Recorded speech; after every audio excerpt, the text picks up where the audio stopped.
When I was telling Dagan as we were walking, I was like, how crazy would that be if my water broke? I'd literally be sitting on the toilet and being like, down, down, down, down, down. I looked down at her and I was like, ow! Feeling her head and being in complete shock. I'm gonna get emotional just thinking about it right now because I just can't believe, like, I did that.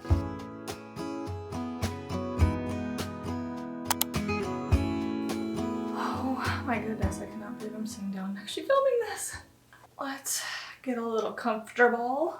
Well, hi guys, welcome back to my channel. I feel like it has been a minute since I sat in front of the camera. I feel like I need to welcome myself back to my channel because it has been so long. It's been about 2 months since I've filmed, or I think uploaded a video actually, and that is because I had a baby, in case you didn't know. I assume that you know, but I had a baby and it has been such a whirlwind. It's been an amazing 2 months. She's actually 10 weeks this week and it has been crazy. I am so tired, but I am loving every second of it. She is the most beautiful little girl. Dagan and I are absolutely obsessed with her and it has just been a crazy whirlwind of events. And so yeah, I'm finally sitting back down and filming, and I figured I would kind of share with you guys my birth story, her birth story basically. I know I have a lot of new subscribers here that probably came over from my pregnancy journey video. So if you're new here, hi, welcome to my channel. And yeah, I figured I would just kind of sit down and share the events that transpired. I had a home birth, in case you didn't know, and it was amazing. It went the best that it possibly could. It didn't go exactly how I would have wanted it to go, but it went in the best way that it possibly could have gone, and I'm very, very grateful for that. So if you want to grab a yummy, cozy drink, I have some tea with a little bit of oat milk in it, and I'm gonna talk about my birth story. Wow, I'm a mom, and I gave birth. That's insane. Go me. We're also sitting in her nursery, which is not done. I know I filmed a part 1 nursery and I was like, yeah, I'm gonna film a part 2, and I thought I was gonna get all complete and done. No, it's not done. We got the crib up. I put a plant in here. We use it to basically like change her diapers in the middle of the night, but I have not really done anything else with it. I just haven't had time. She did come 2.5 weeks early, which Dagan and I were just so unprepared for. We didn't even have diapers for her when she was born. We did have diapers, but they were from my baby shower that my friend brought, so they were little preemie diapers. We were luckily able to use them on her for the first couple days, and then my husband had to go get diapers, but we were so unprepared, and I feel like every single way. So to start things off, it was December 4th. It all started on December 4th, and Dagan and I decided to go for our usual walk. We had been doing that pretty much daily for the most part. He'd get home from work, we'd go on a walk around our neighborhood. There's a specific loop kind of like around our street. I want to say like a mile long, and we would do that almost every single day before dinner, and it kind of had like, it was nice because it was flat through the neighborhood and then it would kind of go back behind the neighborhood and have like a consistent hill and look out over the valley or whatever, and then it would, you know, go down and it would loop back around to our street. So it was really nice to do. I got my exercise in. The weeks leading up to that, I had been having Braxton Hicks, which I want to say for maybe like a couple months it felt like I had been having Braxton Hicks, and they weren't super intense. Like I know a lot of people say that they might feel like period cramps. For me, how I would describe it is it just felt like my belly was getting like super, super tight, and then it would like loosen. So generally when I was having that, I would kind of just like almost do like a gentle belly lift to kind of release any pressure and then kind of like lift it down. So that's kind of what I had been feeling. I think it was around like 4:30 or 5, I want to say. And mind you, my whole birth story, I have no sense of time. So I'm not gonna be able to give you like time frames of when things happen. I think it was around 4:30 or 5 that we went on our walk. So we were going up the hill, and I was getting pretty winded at that point. I mean, I was in my 3rd trimester, 37, and I think 3 or 4 days I was along. And got to the top of the hill, everything was fine. We were walking, and as we were kind of descending down the hill, I kind of felt wet. And that's the only way I know how to describe it, is I just felt like I kind of like peed myself a little bit, which for me wasn't abnormal because when you get to that stage of pregnancy, you're starting to leak and whatnot. You're wearing panty liners, and so I was like, okay, maybe like my bladder, my muscles just got a little weak and I just accidentally peed myself, you know. It happens when you're pregnant. And I was getting pretty big at that point. So the more we were walking down the hill, I was like, I feel kind of like more wet. So I started kind of like feeling my butt area. I was wearing bike shorts, and I was like, whoa, why does my butt feel like so wet? I was like, that's weird. And I was like, Dagan, my butt feels like really wet. And he was like, Okay, like that's weird. And then the more we started walking, my pants just started feeling soaked, and I started feeling like all over my bike shorts, and I was like, Dagan, my shorts are soaking wet. Like I am very, very wet. And I looked at him and I was like, oh my gosh, did my water break? And we kind of just like looked at each other and we are like, I don't know. And I was like, did my water break? Did my mucus plug come out? Like, do I get that wet if my mucus plug comes out? And so by then my shorts were just like soaked. So we went home, finished our walk, and I think we were about 2 blocks away from the house. So I was very pregnant and waddling as fast as I can because I was so embarrassed that my bike shorts were soaked. I mean, luckily I was wearing black shorts, so you couldn't really tell, but I was so embarrassed that like I had literally wet myself. And the crazy part is the day before we went to a nearby outlet mall just to kind of like get our steps in and whatnot. When I was telling Dagan as we were walking, I was like, how crazy would that be if my water broke and I looked like I peed myself like in front of a bunch of people out in public? Like that would be so insane. And then the next day, my water broke. So that's actually what happened. My water did in fact break. We got home and I jumped into the shower to clean myself off and everything was fine. I wasn't having any symptoms or anything. I was just wet and I kept kind of like dribbling water out, and that's where I was kind of like, Dagan, I think my water did break, because I feel like everyone says that like they have different experiences with their water breaking. Like some people say it's like a gush of water. Some people say it's like a little bit of a dribble. And for me, I guess it was more of like a dribble. Like I would kind of like walk and then a little bit with like I peed, and I was like, oh, okay, that's nice. So anyways, got in the shower to clean myself off. Everything was fine. I was feeling great. Dagan was about to go make me some dinner, but he was just kind of hanging out up in our bedroom to make sure I was okay. I bent down then to pick up my body wash, and when I stood back up, I started getting cramps. Like, and I wouldn't say they were like intense cramps, but they weren't light cramps either. They were kind of moderate, and I was like, oh, that's a little uncomfortable. I was just kind of like at that point leaning against my shower wall and just like letting the hot water run over me, and I stayed in there for, I want to say like maybe 10 minutes or so, just kind of like going through the cramps and whatnot and just kind of like breathing through them. And so I was like, okay, let me get out of the shower and notify, I think we tried calling actually my home birth practitioner and she didn't answer. So then I called my mom, and I wasn't due for another, I think my due date was December 22nd. So I wasn't due for a couple other weeks. And my mom was planning on flying in on the 17th. So I called her and I was like, Mom, this is what I'm feeling. You might want to start looking for plane tickets. I don't know what's going on. Like I need to call my doctor and figure out what's going on, but just keep in mind, baby might be coming. During that time, actually, my cramps had started ramping up, and I don't know if I was on like FaceTiming with her just on speakerphone, but her and my dad were just like talking, and I remember going through my cramps and I was like, I can't handle like talking to you guys and dealing with this at the same time. So I was like, I'm gonna go now, like figure it out, you know, just keep in mind you might need to come sooner. So then we tried calling my home birth practitioner's assistant midwife, and she answered, and we talked about what was going on. I was telling her my symptoms, and then another contraction, what ended up being a contraction, but my cramps came on, and at that time they were getting really strong, and I kind of had to be like, just like pause and breathe through it. And so she's like, I'm gonna sit on the phone, like listen to you go through this so I can figure out what's maybe going on. And so she listened to me and she kind of heard me breathing, and she was like, yep, I think you're having contractions. Let me, you know, contact Dr. Lori and we'll figure it all out. She got off the phone with me. She recommended that we started timing these contractions, so that's what we did. At that point, I believe I went to go sit on the toilet because I remember reading a comfortable position can be laboring on the toilet, and so that's what I did. It brought some relief to me, and I just, at that point, I was caught off guard so much by this is happening right now at this time. It's coming like so much earlier than I was expecting. I kind of almost started panicking a little bit at one point where I was like, Dagan, this is too soon, like this isn't supposed to happen yet. And I just remember like reminding myself, okay, you gotta calm down, you gotta get into the right headspace. This is probably going to happen sometime today or tomorrow, so you need to like, you know, get in the right headspace. So I just remember trying to calm myself down. When I would have a surge or a contraction, I would just kind of tell myself out loud, like down, down, down, down, down. Because I remember when Dagan and I took the birthing course, what one of the doulas recommended is literally telling your body down. Everything is going down. Channeling your energy down, down, down. So during a surge, I would literally be sitting on the toilet and being like down, down, down, down, down, down, down, down, down.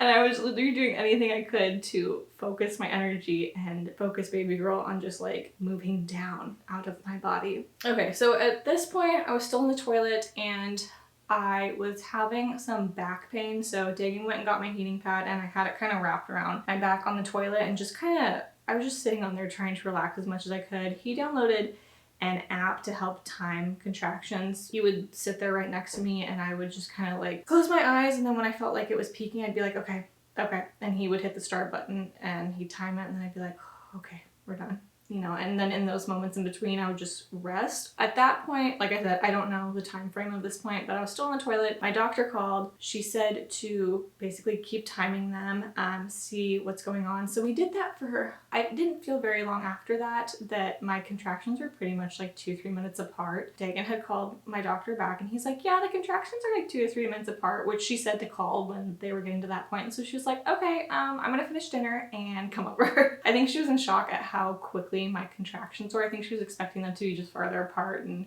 they would eventually get closer together, but I think I want to say like within the hour they like sped up super quick. In that time frame, while I was waiting for her and her assistant to arrive, Dagan had gone downstairs to make me food because I hadn't eaten anything yet. I hadn't had dinner, which probably was one of the worst things, because whenever they say like your contractions start and you have time to rest, go take a nap and rest before they ramp up. And of course, that was the one day that I had not taken a nap and I had not eaten in a few hours because we were about to make dinner. So I was upstairs having my contractions, timing them. Dagan was downstairs making me like steak and asparagus, I think. And during that time, I'm not gonna lie, my contractions, like they were painful during that time because my body had completely skipped over early labor and went straight into active labor. So I had no time in between to like relax and get in the zone and rest and everything. It was just like, baby was like, I'm coming and I'm coming now.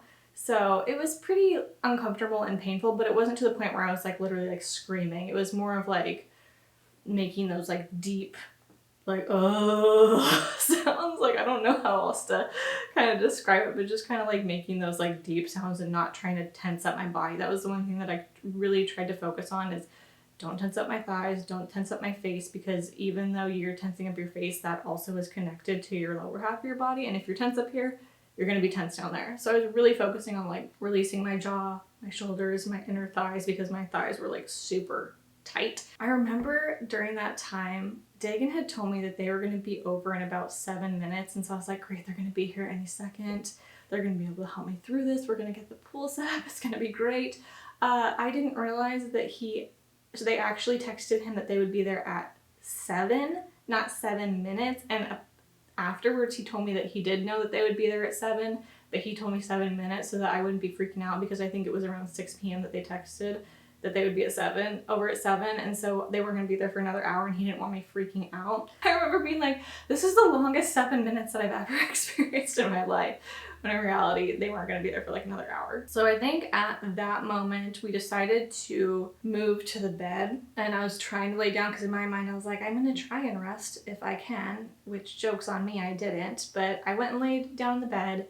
Dagan called, I think, my mom back, if I can recall that correctly, and said, hey, baby's going to be coming. You should probably, get a plane ticket and come over here as soon as you can. So he told her that, got off the phone with her, and then he came and just like sat by me. And at that point, that's when I noticed my contractions getting a lot worse when I laid down, like really painful, and which in hindsight, that was good, because that meant baby was descending more, but I didn't really understand that at the time because I'm a first-time mom. I didn't know what to expect. I just knew it was not comfortable. And so I didn't lay in the bed for too long. I was laying sideways and I tried rolling on one side and then the other, and it just was not a good time. I was having really bad back pain, which I will talk about in a sec, what that ended up being. After the bed, we ended up getting up and going back to the toilet, because that's just, even though it wasn't comfortable, nothing was comfortable at this point, but that was the best position that I could be in with the least amount of help. So I ended up going back to the toilet, laboring on the toilet, had a heating pad around my back, and was just kind of going up and down through the surges. We stopped timing contractions at that point because they were pretty consistently every 2 to 3 minutes apart. And I have no idea how far along I was dilated at all, just knew that they were coming fast, and in the time in between I just needed to kind of just relax. So my team got there, and I remember just having my eyes closed. Like, I don't even remember really opening up my eyes a whole lot, because I just kind of just wanted to zone out, basically. So I remember my assistant midwife, she came and kind of tapped my leg and was like, how are you doing? She was talking in a very calm tone, which was so nice, and she just kind of helped me relax my legs, because my legs were super tense. And so I remember she squatted down and she just kind of like took my legs and was kind of trying to gently rock them back and forth to get me to release that tension. And she was just like, relax, breathe, you're doing great. And that really brought me a lot of calm that we had more people at the house to help the two of us, because Dagan and I were just like, he was doing great and keeping me calm, but there was just like this tension because we were both, I think, nervous.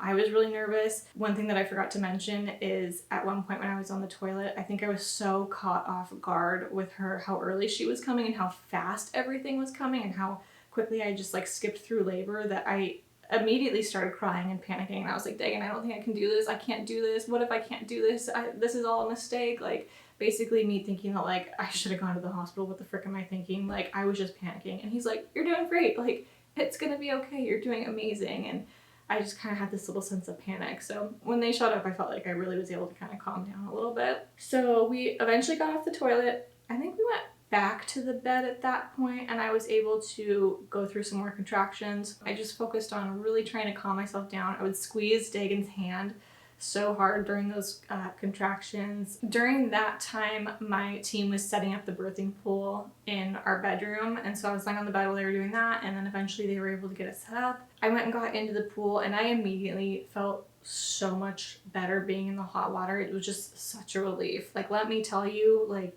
hot water is the best soother when you're going through contractions. And so I was just kind of just hanging out there. Basically, I got in there and I just remember being like, this is so nice. It felt so good. I mean, I was just like naked in the pool, which, by the way, I was planning on wearing a sports bra while I was laboring and everything because I knew I wanted some pictures and whatnot, and so I didn't want to be like butt naked because I wanted to be able to share photos. But in that moment, I just did not care, and because I had been in the shower earlier, I just wasn't wearing any clothes, and the whole time, my whole pregnancy, I was like, yeah, I'm gonna wear like a sports bra. Like, I was kind of like, I'm more of a, you know, conservative person clothing wise, so I was like, I don't want my tits hanging out for everyone to see. And when you're in that moment, you're in that pain, you're going through it, like, you don't care who sees you naked. Like, I was just like, here I am, I'm having a baby, like, you know, and nobody cares, to be honest, too. I was me in my head. Anyways, I was on my hands and knees, just really kind of going through the motions, going through contractions. My home birth practitioner was like, let's try some different positions. So I tried squatting at one point. Like, I think I was trying to like sit on the edge of the pool, like squatting, but my legs for some reason were so tense and tired, like they were shaking almost. I could not sit into that position. I felt like I had no strength to squat. It was the weirdest thing ever, but I just was like, I can't squat. I have no strength to squat.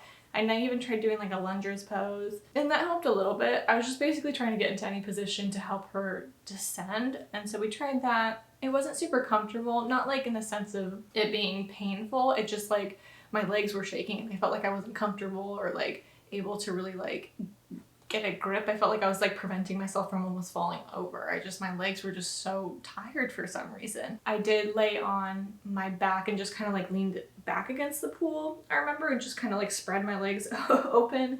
Dagan was behind me, kind of, you know, he was kind of under me holding my arms up to position, and I was in that position for a while. And then I went back to squatting at one point, and then we tried a different side of the pool that kind of had like a step that I was able to kind of almost sit on.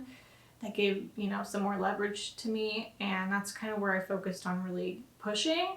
And by the way, if I keep jumping back and forth, I'm so sorry. Like, it is such a blur to me, and I think it's a blur to Dagan too, that it's like I'm telling the story now and recalling things, and then I'm like, oh yeah, that happened before that now. So I'm sorry if I'm kind of jumping around, but as I'm talking, things are kind of coming back to me. So before I actually had gotten into the birthing tub, I remember being on the bed, and I didn't really get any like cervical checks. My doctor mainly would just kind of like lift my leg and like look and see like where I was. And I remember when I was laying on the bed, when they were setting up the birthing pool, we're pretty much having it set up, they were like, you can get into the pool whenever you want, baby's head's like right there, like she's coming. And I was like, oh, okay, like, and then let's get into the birthing pool. So got in, did everything I just talked about, and then she checked me again. And like I said, she didn't do any invasive like checking. She just had her headlamp on because we had all the lights dimly lit, and we had some like little like twinkly lights strung up, so it was pretty dim in the room. And I remember she checked me and she was like, baby's head's right there. Like she's ready to come out. And I was like, really? This is the part that I don't remember where I was like, did I imagine this or did this actually happen? And for some reason, Dagan can't remember this either. But I want to say she stuck a mirror down there for me to see. And I want to say like I saw a little wrinkly thing. Maybe not. I don't know. But in my mind, I swore she put a mirror down there and I saw it and I was like, oh, there's a head. And she wasn't crowning, but I could see like my opening, and I could see her little wrinkly head like right in there, and I just, maybe not, I don't know. I swear I remember that happening, but for some reason it just like is not very vivid in my head. But anyway, she was like, yeah, the head is right there. Do you want to like reach inside and feel it? And so I did, and sorry TMI, but I reached inside myself and I literally felt a little wrinkly surface, and that was baby girl's head, and I was like, wow, it is right there. And she's like, yeah, you can start pushing when you want. And so I began pushing.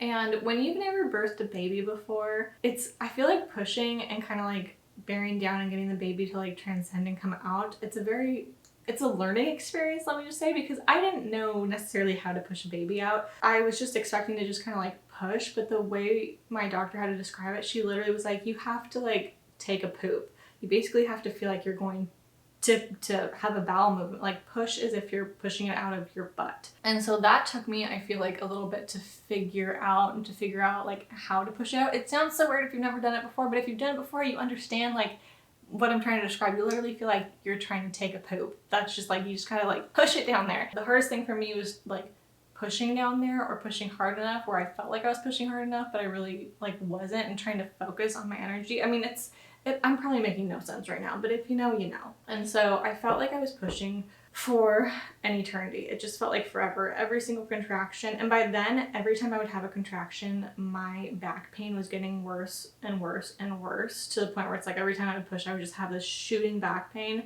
which I now know that I was having back labor. I didn't know that at the time. I didn't know what back labor was or what it felt like. I just knew that my back hurt really, really bad every single time that I needed to push. So I was doing that a lot, trying all the different positions in the birthing pool, and it got to the point where it's not that baby was not progressing, because she was doing good, her heart rate was doing good, my heart rate was doing, like everything was great, but it's almost like I wasn't in an uncomfortable enough position for her to actually be able to come out, if that makes sense. And so we ended up deciding that I needed to get out of the birthing pool, which was not ideal. I wanted to stay in the birthing pool, but I was at this point, like, I was in pain, I was screaming. I had some primal screams, y'all. Like, they were, whew.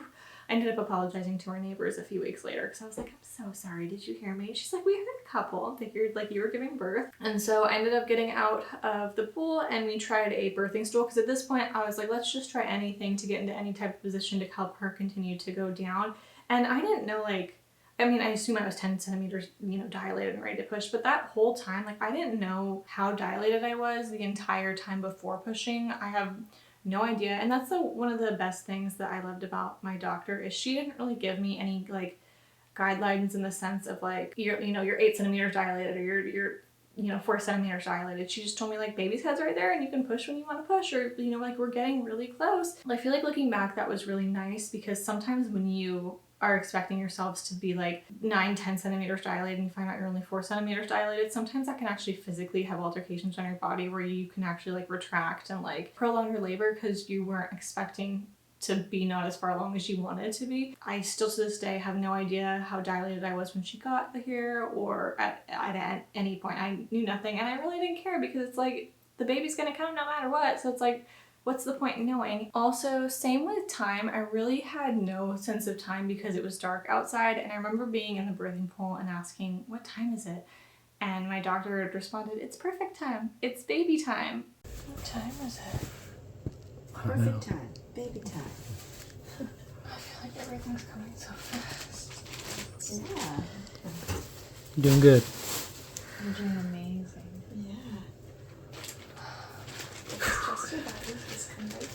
And that's kind of all I needed to know. She was like, because it's like, when you think about it, it's actually kind of like, does it really matter at the time? Yeah, when you're going through that. But I think I was just trying to like converse, almost like take the focus off of me. So at that point, we had gotten out of the birthing pool and moved to a birthing stool, which is kind of almost like I want to say it's almost like a squatty potty, basically. And you just kind of sit on it. It's got little handles on the side. And so I was basically squatting on this birthing stool and trying to push her out with every contraction.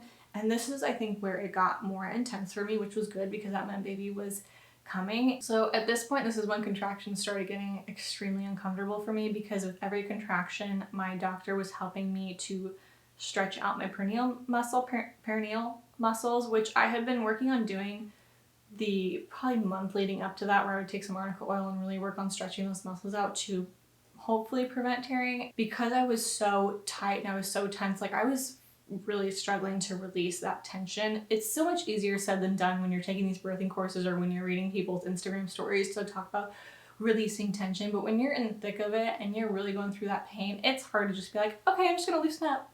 Like it's really hard, you know, I'm not gonna lie about that. Every time I would have a contraction, my doctor would basically like go down there and take some oil and really help stretch it out as I was pushing, to kind of like help her come out a little bit more and to help prevent me from tearing. And to be honest, I feel like her stretching out my perineal muscles was way more painful than all of contractions, all of birth. Like I feel like that was the most painful part. I remember at one point I was pushing and she was stretching me out and it hurt so bad. I looked down at her and I was like, ow!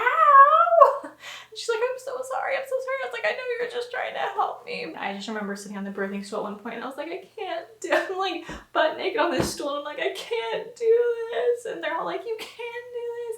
You can do this. And I think that was one of my walls that I had hit, because I literally thought like I could not do this. And once again, skipping back now that I remember this part, when I was in the birthing pool, I just remember also hitting a wall where I was like thinking to myself, you idiot, why on earth would you ever do this? Why would you do a home birth? Why would you not get an epidural? Like, why are you putting yourself through this? And I would always be like, oh, I'd never get an epidural. But I remember being in that moment of pain. Oh, my mind completely switched. And I was like, I completely understand why women get epidurals. I will never judge anyone ever again. Like, I am the idiot for not getting the epidural. Like, why would I subject myself to this? Coming out of it now, like, I would do this all over again. And so anyways, we were on the birthing stool, and I think at that point, and like I said, I don't know how long I was on the birthing stool for that I was pushing, but at one point we did end up going to the bed to labor, and I ended up laying on my back. I had my doctor's assistant midwife on my right, Dagan was on my left, my doctor was in the center, like, you know, ready. I had Chuck's pads underneath me, and I ended up, you know, basically being in the position that you would be in a hospital. I was on my back, legs up. I don't remember how long I was in the bed for, but at that point my contractions were coming on strong, and they were very, very fast. And I just remember I had extremely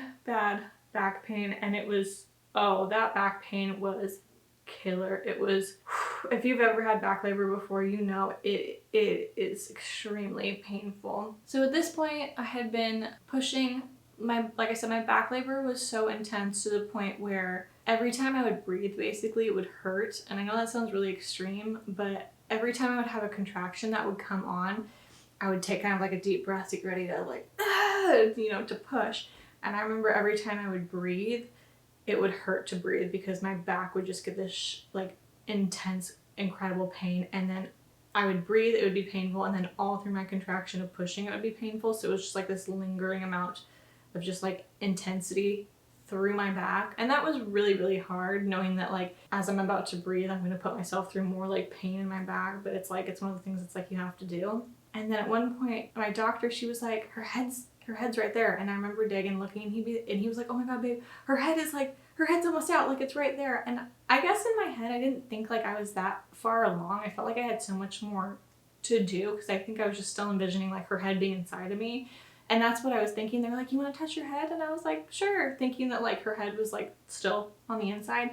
And I remember reaching down and feeling like she was pretty much like she was crowning, feeling her head and being in complete shock, like her head is right there. And I just remember being like, oh my God, her head is right there. I looked at my doctor and I was like, how many more pushes until I can get her out? Because I was not like, oh my gosh, I need to get her out right now, but excited, like, oh my gosh, she's right there. Like, I want to get her out so I can meet her. Like, that's kind of what I was feeling.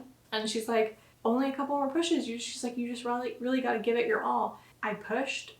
I honestly don't remember how many more times that I pushed, but I pushed, and she came out. And honestly, in that moment, I know a lot of people talk about the Ring of Fire being super painful, but I honestly don't remember it being that painful. Like, I feel like my contractions were more painful than the Ring of Fire, and I don't know if that's just because I had back labor. Even when my doctor was stretching out my hernia muscles, I feel like that was more painful than the Ring of Fire. But she came out, she was head up, she was sunny side up, which is why I had the most wonderful back labor. Sunny side up babies give you back labor, and it was great. And from what Dagan said, she came out and she immediately just like opened her eyes. And he said she opened her eyes and she like pissed. She was kind of just like, what am I doing here type of thing. And she was just this little chunky chubbers, 7 pounds, 5 ounces. She came out, they put her on my chest, and she started crying almost immediately and just kind of like wailing almost immediately, which was the most beautiful sound. I'm gonna get emotional just thinking about it right now because I just can't believe like I did that. I'm being like, oh my gosh, like have a baby and she's right here, and she was just on my chest, and I like, Dagan and I were just like, oh my gosh, what just happened? Like, we have a baby and everything, and it just was just one of the most amazing moments of my life. And she latched almost immediately. We had skin to skin for the longest amount of time, and then Dagan got to hold her shortly after I birthed my placenta out, which wasn't like birthing a placenta is kind of interesting because it's like the afterbirth, or it's like the second birth is what they call it, and it just kind of felt like I was passing like an extremely large blood clot. It really didn't hurt that much. I think it hurt more because my back was just so sore, but it kind of just like plopped out of me, and then they put it into a bowl next to me, and we kept it on until basically the umbilical cord stopped pulsing, and then Dagan was able to cut the umbilical cord, and then my doctor took the placenta away, which I'm about to gross a lot of you guys out, but I did bleed a lot at birth, and so I did end up eating my placenta. I know a lot of people are going to be so grossed out by that. It can be really beneficial to help with bleeding postpartum especially, and so I didn't like literally like take a bite out of it, but they cleaned it off, they cut it off into little pieces, and I would eat it with my food and shoot it back with a drink, and it's like a piece of raw ahi tuna. I know, so gross, but it helped me, I feel like. So after I birthed her, honestly, that felt kind of like a blur. She got weighed, they measured her head and her length and everything. I did end up tearing. I don't know the degree of my tear. I didn't ask, I didn't care to know, because it's kind of like, what's knowing the degree of tear gonna make a difference? So my doctor did stitch me up. She threw some lidocaine on that, stitched me up. I didn't feel a thing. Because I did tear though, my postpartum healing did take a lot longer, which I'm going to do a whole separate video talking about my postpartum recovery and just postpartum in general, because I feel like not a lot of people talk about it, and I feel like not a lot of women are really well educated on postpartum, and I know I wasn't, and it was a really rough recovery for me. So I feel like I want to make a video on that and talk about that, because I'm sure there are other women out there that went through a rough recovery and maybe don't feel like they had the support they needed, or wish they would have known more on how to handle postpartum. I feel like I'm missing so much other things because it's such a whirlwind of events, but she was a healthy baby. She was perfect in every sort of way. It's crazy to think that, like my doctor was saying, if I would have gone to the hospital, I probably could have very well had a C-section, because a lot of times with sunny side up babies, a lot of women end up getting C-sections because of that, or because of the positioning or whatnot. And generally that's because, from what I was told, those type of labors tend to be a lot longer, which is another thing. I ended up having a 7-hour labor basically, and my doctor was in shock with her being sunny side up, how fast she came, because like I said, generally with sunny side up babies, the labor takes a lot longer, which can sometimes doctors push for C-sections because they're not going as fast as they would like you to go, which is just a whole other thing I'm not going to talk about with the whole hospital system. But anyways, it's just crazy to know, like, I could have had a completely different outcome if I would have went to the hospital, possibly, but everything went as good as it could have possibly went with my birth. Ideally, I would have loved to have given birth in the birthing pool. That's what I envisioned. That's what I really wanted for myself. But it didn't work out because she wasn't progressing like she needed to. I wasn't in the most intense position that I needed to be in, and so we ended up birthing on the bed. Sometimes I feel like I'm hard on myself because I didn't birth how I wanted to birth, and part of me feels like, oh, I failed because I wasn't able to birth in the tub. But she came out healthy, and it was, like I said, the best way that it could have possibly gone. So I'm just like learning to like let that roll off my shoulders and not holding on to that, because at the end of the day I have a healthy baby, and that matters way more than where I gave birth, you know. But anyways, after that we pretty much just rest and rested in bed. Tegan and I hung out. My doctor and her assistant midwife cleaned up. I stayed for a couple hours to make sure I got some food and whatnot, and then they ended up leaving. My mom ended up getting an earlier flight, and so she was able to come that same day. Baby girl was born, by the way, at 12:45 a.m. on December 5th, and my mom was able to get a flight a couple hours later, and she ended up flying in at like 11 a.m. that day. So she wasn't here for the birth, which was unfortunate. I wish she could have, been here to see that, but she was here, only a few hours later, and she stayed with us for about a month, and it was so helpful because, like I said, my postpartum recovery was very, very rough, and so I don't know what Tegan and I would have done if I didn't have her help. Like, we needed that third person. It was really rough. Those first few days were pretty traumatic, and like I said, I'll talk about that in another video because I'm not going to get into that. I think all the time, I can't imagine families that don't have the help they need postpartum, or wives whose husbands have to go back to work after like a couple weeks, because Dagan is still off of work and it's been absolutely amazing. He took 30 days off from like his PTO leave, and then the Army just passed a new policy where parents can get up to 12 weeks of paternity leave, so he got that on top of his 30 days, so he doesn't go back to work for like another month and a half, and it's amazing. And it's just been so great having him home and having the support, and we tag team with our baby girl, and it's just been amazing having this bonding experience and watching her go through these little milestones together, and he hasn't been able to miss anything. So I feel very, very grateful that he has been able to be home with us, because I know not everybody gets that opportunity. I'm going to end this video here. Hopefully I didn't babble too much or talk too fast. I was just literally trying to recall things off the top of my head as I'm talking to you guys, so hopefully I didn't miss anything. I definitely touched on the major points. If you guys have any questions though, or are curious about like home birth and whatnot, feel free to ask me down in the comment section and I can do my best to answer. I do plan on also trying to film like what was in my home birth prep kit and whatnot. These are videos that like I had intended to film before I went into labor, but that didn't happen. So I will try and do a video on what was in my home birth kit. I'm back on YouTube. I don't know how consistently I'm going to be uploading videos because my hands are full right now with taking care of a 2-month-old, but I will do the best of my ability to be more consistent on here and film for you guys. If there's any, content that you guys want to see specifically, let me know down in the comments. But yeah, that is it. It's been a crazy couple months, and I'm a mama. I'm a mom to a beautiful little girl. She's just amazing. And her and daddy are on a walk right now, and I miss her already. So anyways, I will see you guys in the next video. Bye!